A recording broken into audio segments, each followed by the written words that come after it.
Cars vanish on a rural highway, and days later they reappear miles away with the engines still warm and nobody inside. One dashcam captured something crawling out of a vehicle. I'll show you that clip. Imagine a lonely stretch of road, Route 19, a 2-lane highway where cell service is a ghost and the woods press in on all sides. Over the past 2 years, this road has become the center of a chilling mystery.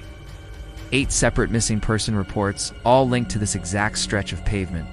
The pattern is always the same. A car is found, sometimes days after it was reported missing, often in a strange position, maybe parked neatly on the shoulder, maybe nosed into a ditch. The engine might still be warm, the doors unlocked, but the driver is gone, not a trace. Just an empty vehicle sitting under the silent watch of the trees. The story starts with a simple disappearance, but it spirals into something far more bizarre. A puzzle where every piece only deepens the enigma of what's happening on Route 19. Let's look at the evidence, because this is where things get truly strange. In several of the recovered cars, investigators found scenes frozen in time. A half-full cup of coffee, still warm in the console. A smartphone lying on the passenger seat, untouched, with no recent calls or texts. The keys were still in the ignition, as if the driver had just stepped out for a second, but they never came back. Then came the dashcam footage. The first clip from a car found abandoned is deeply unsettling. Cameras pointed forward, showing the empty road ahead. Suddenly, from the dark gap under the passenger seat, something begins to emerge. It's a thin, pale filament, like a root or a tentacle. It moves slowly, deliberately, extruding itself from the car's interior and threading its way out toward the roadside, disappearing into the tall grass. It's organic, but it's nothing anyone has ever seen before. Another video shows something even more baffling. Driver pulls over, gets out of his car, and walks just out of frame. For a split second, the entire image blurs, like a digital hiccup. When it clears, the driver is gone.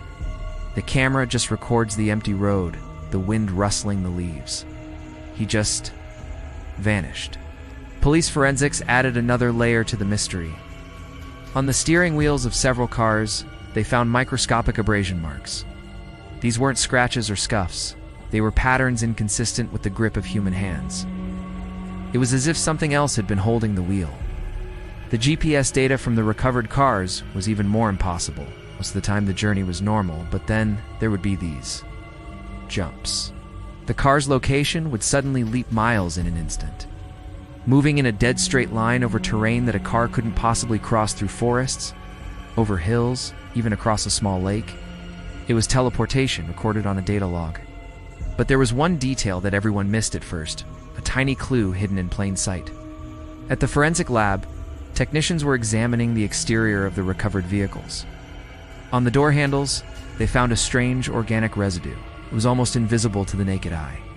When they tried to get a sample, they noticed it didn't scrape off like dirt or grease. Under a microscope, they saw why. This residue was alive. When a technician applied a drop of saline solution, the substance reacted. It contracted and relaxed, a rhythmic pulse, like living tissue. It matched no known species on Earth. Scientists theorized it was some kind of mimetic organism, capable of gripping surfaces and applying pressure without leaving fingerprints, perfectly mimicking the act of opening a car door. It was a biological ghost, leaving behind only this bizarre living trace. This discovery shifted the investigation from a missing persons case into something else entirely, something that felt ancient and alien. The cars weren't just being found. They were being returned by something that wasn't human. With this new evidence, the search intensified, but the trail went cold almost immediately. Despite massive search efforts with dogs, drones, and hundreds of volunteers, not a single body was ever found. No clothes, no belongings, no signs of a struggle in the woods surrounding Route 19, nothing. When police re-interviewed the few witnesses who had seen cars pulled over on the highway around the times of the disappearances, their stories were a mess of contradictions. Some said they saw a person standing by the car. Others swore the vehicle was empty. Local folklore started to bubble up. Old-timers spoke of a section of the road they called the Whispering Curve, a bend where drivers report a sudden, inexplicable urge to slow down or pull over, a feeling of being watched from the woods. Investigators initially dismissed it, but then they turned to satellite imagery. Comparing images from before and after each disappearance, they found something. In the vegetation bordering the road, near where the cars were found, there were subtle changes. The grass and undergrowth were flattened in distinct circular patterns, almost like crop circles, but smaller and more irregular. They were rings pressed into the earth, as if something very large had been resting there. But before we show the dash cam where something climbs back into a recovered car, listen to the dispatcher's log from the first case. This is the audio that started it all, a call that came in and was almost dismissed as a prank. The dispatcher logs from the first few cases contained fragments of chilling audio. Several 911 calls were recorded with heavily distorted voices, almost too low to be human. Amid the static, you can hear a phrase repeated, "We are taking them." It's a deep, guttural whisper, a voice that sounds like grinding stone. Police analysts couldn't trace the calls or clean up the audio enough to identify a speaker. It was a message from nowhere. We showed the satellite images of the strange ring patterns to an ecologist specializing in soil and subterranean life.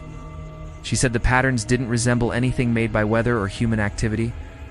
Instead, she noted they were eerily similar to the feeding traces of certain burrowing organisms, but on a scale she'd never seen before. It suggested something massive was moving just beneath the surface of the Earth along Route 19. And what about the victims? A few of them, a very small number, reappeared months later, miles from Route 19, with no memory of what happened. They were physically unharmed, but in a daze. A trauma nurse who treated two of them described their shared symptoms: significant gaps in their memory, a persistent feeling of being cold, and a faint, strange smell that clung to them, the smell of brine, like the deep ocean. They had been somewhere, but their minds had walled it off completely. Now, for the final piece of footage. This is from a dash cam found in the last car that was recovered. Technicians spent weeks enhancing the corrupted file. The video starts normally, showing the road at night. The car is pulled over, the driver's door ajar. For several minutes, nothing happens. Then a shadow detaches itself from the deeper darkness of the woods.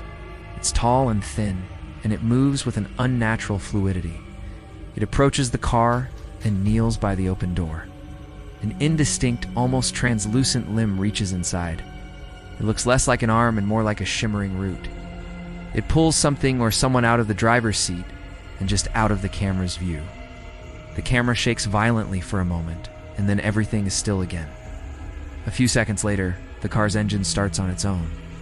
The steering wheel turns, and the car pulls back onto the highway.